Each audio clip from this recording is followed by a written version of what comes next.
Welcome back. There really is nothing new about the U.S. and Russia spying on each other. Decades of Cold War-era movies and books couldn't have existed without the idea of U.S.-Soviet espionage. But what appears to be Russia's attempt to expose Democratic Party emails and sabotage Hillary Clinton's campaign would be entirely new. If proven true, it's already claimed one victim, former Democratic Chairwoman Debbie Wasserman Schultz. And WikiLeaks is promising there's more to come. Well, joining me now is the founder of WikiLeaks, Julian Assange, who has been granted asylum at the Embassy of Ecuador in London. He is currently fighting extradition to Sweden because of rape charges, by the way, that he denies. Mr. Assange joins me now. Good morning, sir. Welcome to Meet the Press. Good morning, Chuck. First, I'll have to, unfortunately, correct you for some sloppy journalism. I have not been charged with anything whatsoever, and I have already been previously cleared. And the UN has formally found this year that I am illegally detained in this embassy for the past 4 years. We will correct the record and let your comments there speak for themselves. Let me start with the WikiLeaks core mission. In the service that you have wanted it to perform, to speak truth to power. Are you concerned that when if a foreign government uses your entity, that you have now seen WikiLeaks get weaponized? Well, James Clapper on Friday, the head of US intelligence, the DNI, said there's been a lot of hyperventilation in the press and that it was impossible even to ascribe motive at this stage, let alone who it is. I'll give the exact quote. We don't know enough to ascribe motivation regardless of who it might have been. And hyperventilation also comes from James Clapper. So that's where we're starting in terms of US intelligence. Now, I think it's extremely interesting, however, the Clinton campaign, in order to divert attention from proof that we published that the Sanders campaign was subverted within the DNC, not simply comments within the DNC, but a chain of command issuing orders to push around without attribution fake stories showing that Sanders supporters were violent, amongst numerous other matters. That has been pushed out before the public. And in response, what does the Clinton campaign do? The Clinton campaign tries to take attention away from a very serious domestic allegation about election interference and try and bring in foreign policy. Well, the easiest way, Mr. Assange, the easiest way to clear this up.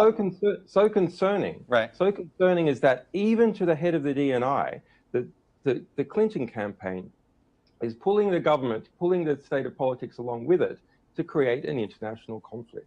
Well, let me ask you this, though. This is unusual. But the DNI has to come out and understand. But the easiest way to clear this up, Mr. Assange, would you be able to say categorically that a foreign government did not hand you this material?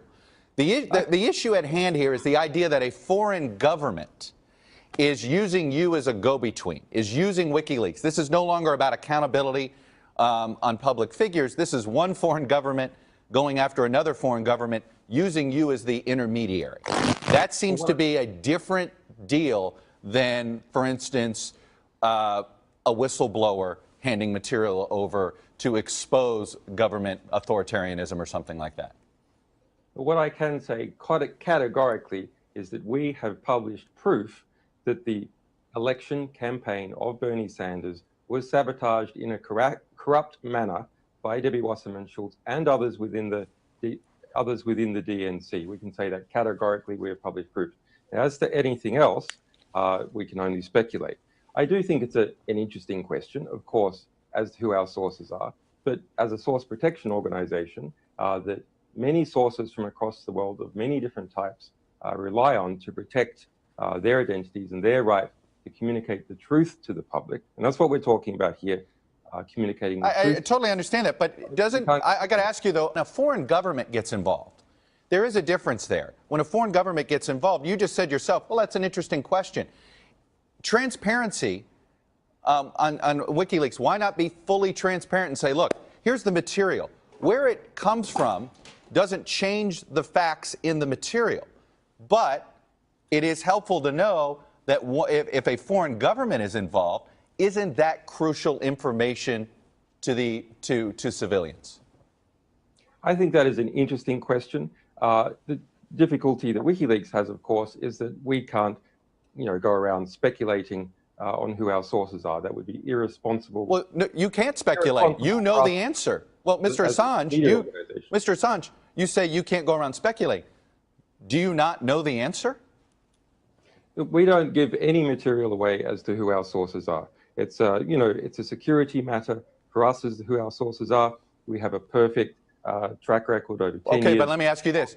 Do you accept completely accurate information on the one hand, and on the other hand, of never revealing our sources? All right, let me ask you this. Do you, without revealing your source in this, do you accept information and leaked documents from foreign governments? Well, our publishing model means that what we publish is guaranteed to be true. That's what we're concerned about. That's what our readers are concerned about. That's the right of the general public to not. But isn't the right of the public to know the motive, to also know the motive of the leaker? Very serious true information, which is producing great investigative journalism in the United States and is continuing to do so as each day passes by. But I think that the real question is, what is the legitimacy now, and what is the accountability of what has occurred within the Democratic campaign, where we have clear proof of sabotage? It's already seen one head resign. Our sources within the DNC say that they believe more heads are going to roll. But what about the election? What's the redress for the people that have effectively, one can argue, have had a candidate stolen from them as a result of corrupt practices within the DNC? Are you hoping these leaks elect Donald Trump president? It does. I mean, it's irrelevant. That's not why we publish. WikiLeaks, let's take a step back. WikiLeaks was founded 10 years ago. We have 100% track record for accuracy on the material we've published.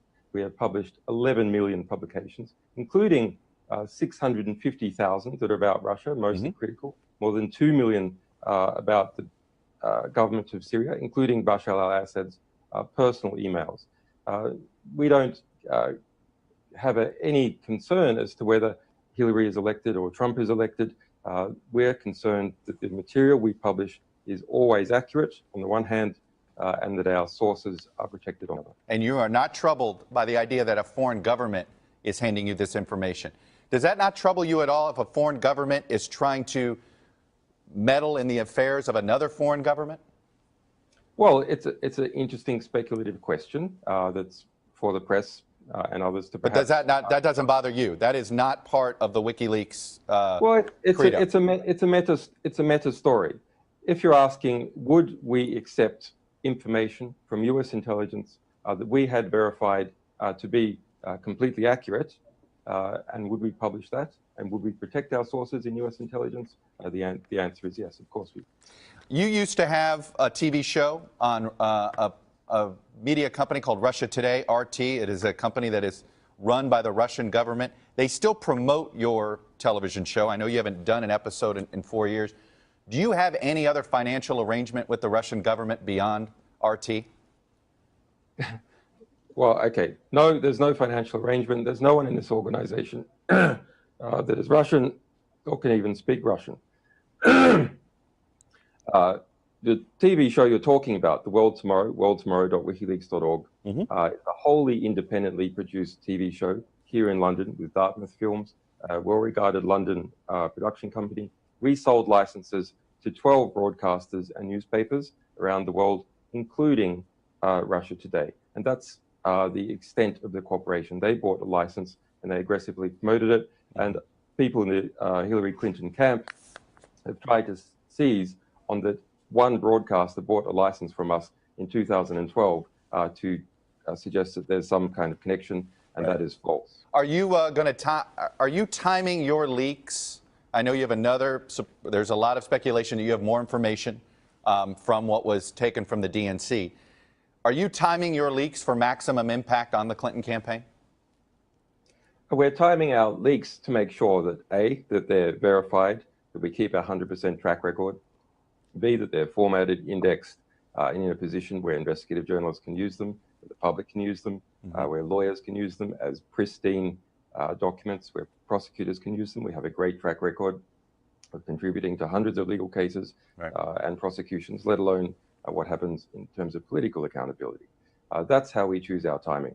As soon as we're done, as soon as we're ready, as soon as we're confident in our material, and when there's a position where we know that the public is interested, that's when we release. Former supporters or current supporters of your mission are concerned that you release too much information, that you allow civilians who are not part of this, you allow too much of their private information out. There was a release of information, for instance, on Turkish citizens that was about the government, but it ended up releasing a whole bunch of personal information on millions of women in Turkey, for instance.